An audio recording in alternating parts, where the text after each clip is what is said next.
that means you have a 16-bit of register.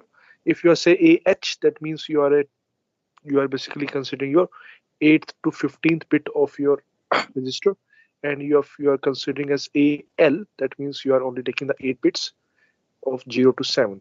Fine. Similarly, we have BX, CX, and DX.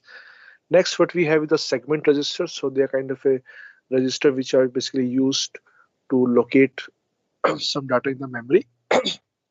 So total we have CS, which stand for code segment, data segment, extra segment, and stack segment. So these are the four segment registers that we have. Apart from that, we have 5 more registers, which are stack pointers, base pointer, source index, destination index, and instruction point, right? So using these two registers, segment register and pointer index register, basically we are able to get the address that is of 20 bits, right? So because you know that this register of 16-bit and address is of 20 bits, so that extra 4 bits we will manipulate using this two register, right? And rest one we have the flag register, right? So again the flag register is of 16 bits, so we will also discuss this thing. I have discussed the 8085 flag register that was of 8 bits, so that 8 bits remain the same. Now some extra bits will come into picture, so that we will see. Okay, so next part that we have then discussed is about the memory segmentation. So I have told you that in our 8086 memory is segmented. Segmented means basically your whole memory will be divided into some parts.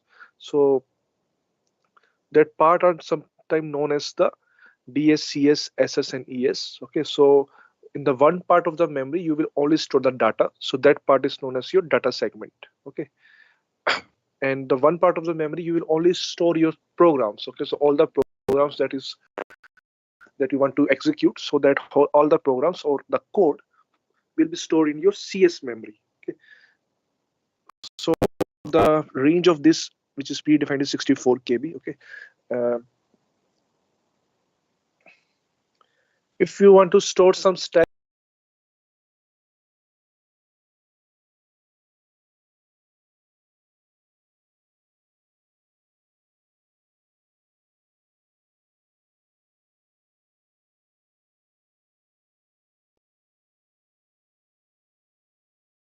CS and CS, right? So most of the time our microprocessor will just revolve around these two things. Okay, from code segment to data segment, from data to code. Fine.